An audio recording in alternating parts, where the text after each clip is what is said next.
How much life insurance do you need? On today's Retirement Minute with Mike Mitchell, we're going to discuss that question to figure out how to determine how much life insurance you should have. All right, joining me by way of video this morning is my good friend Mike Mitchell from our Christian Advisor Referral Service. Mike, it's great to have you joining me today.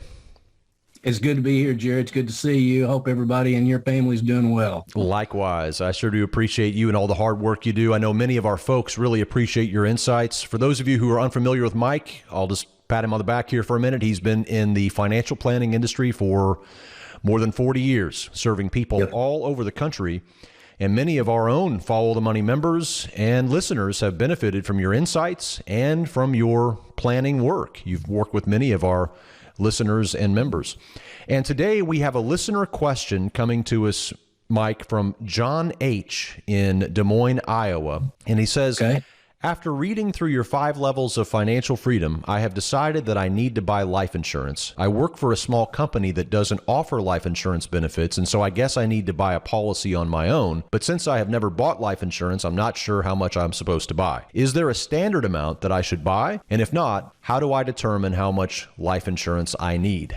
Thanks, John. So John wants to know, Mike, is there a standard amount of life insurance that someone is supposed to buy when they buy life insurance? Or if they need to figure out how much they need, how does that work? How do they calculate that? That's a really excellent question. And I would really approach that from 2 perspectives. Most people, when they're thinking about buying life insurance, what comes to their mind and what they're mainly informed about is an insurance policy that is classified as a term insurance policy. And term insurance policy just simply means you have a death benefit for a term of time. It could be a 5-year term. It could be a 10-year term, 20, 30 years in term.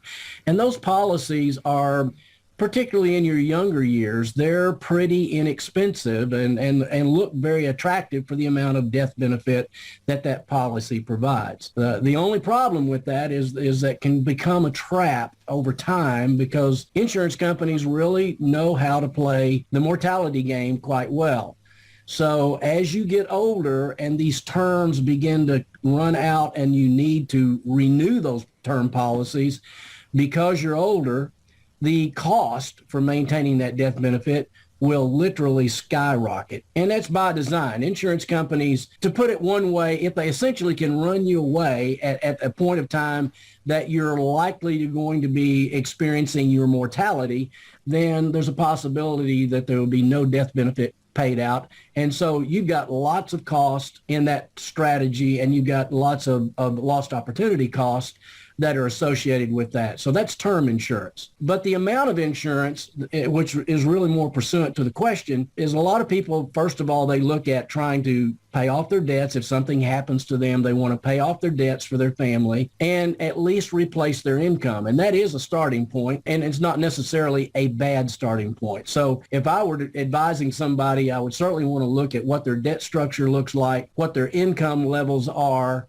You may want to take into consideration education needs, some specific needs that might be part of all that. And you can arrive at an actual figure that meets all of those specific individual needs. But there is, Jerry, there is a better way to do this. And I like to introduce this concept to my clients that I'm advising in this particular way. So I like to tell them up front, I'm about to ask you a loaded question. So just get ready. And so they're prepared for that. And particularly if there is a husband and a wife sitting next to each other, I want to ask this question to the husband. If you knew today that you were going to die tomorrow, and today you could have as much life insurance for your family as you wanted, and it didn't cost you anything to obtain that life insurance, how much would you want?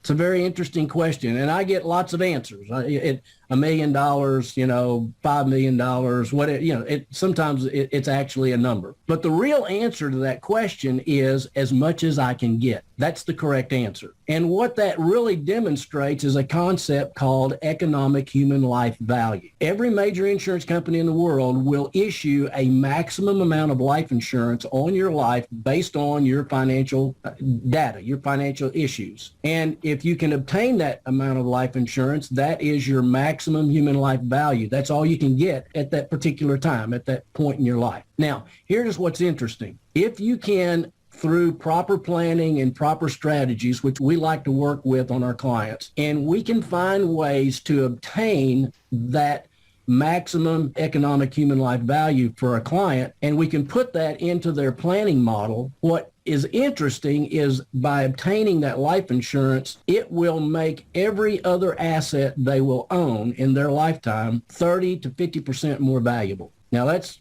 a pretty strong statement, but we like to back that up with being able to educate our clients about how to go about doing that. So the real answer to John's question is this. You should be able to obtain the maximum amount of life insurance that an insurance company would be willing to issue on your life. And if you can obtain that in a permanent life insurance policy, a policy that builds cash values and gives you opportunities to take advantage of tax laws, then you're going to build lots of wealth, and you're going to be able to use that wealth during your lifetime. It's going to create living benefits. It is going to take care of your family if something happens to you, but you can strategize these plans in such a way that you can create wealth as you go. And if you properly plan, oftentimes we can help clients find ways to obtain that kind of an insurance plan without having to come out of pocket with a lot of extra money. So it's part of the planning process. That's very big. In fact, when you mention human economic life value, it reminds me of the old concept. I believe it was Solomon Huebner that put out a book a long time ago that was all about human economic life value. That's a really interesting calculation. And you make a great point that when people go in to buy life insurance, Mike, they often assume that they can just get whatever they want. They can buy $40 million of life insurance. They assume that they could just buy whatever they want, but that's not the case, is it? No, it is not. Insurance companies will set a limit on how much they're willing to go at risk upon a particular person's life based on their financials at that time. And obviously, that's a moving target. It changes because your financials will change over time, which means you should have somebody that's able to review that with you on an ongoing basis to make sure you're maximizing the protections for your family and you're getting all that you're entitled to. Mm-hmm.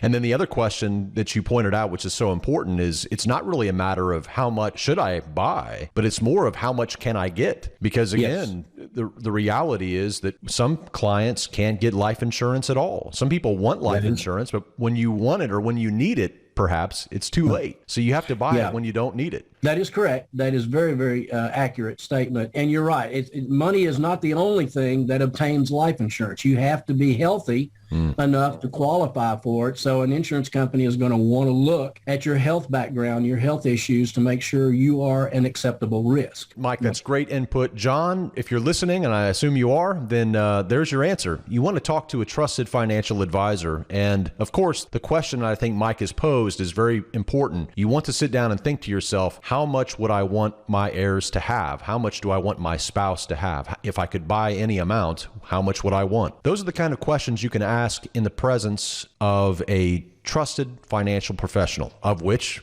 Mike Mitchell is one. If you'd like to contact Mike, why don't you give out your phone number, because people can contact you directly and ask these questions about life insurance, and you can help them get set up with a life insurance policy. Absolutely. If anybody would like to reach out to us here at Strategic Wealth Partners, our toll-free number is 833-370-0777. Let me give that to you one more time. 833-370-0777. And we would be happy to speak with you and to help you come up with the right numbers that fit your particular situation. Mike Mitchell and myself, we've been partnered up now for many years through our Christian Advisor referral, and I sure do appreciate all the wisdom and insights you bring to the show regularly here, Mike, and I sure do appreciate your time today. Thanks a lot. I appreciate it. It's great to be with you and great to reach out to the people that are subscribing to Follow the Money. All right. God bless, my friend. Thank you, sir.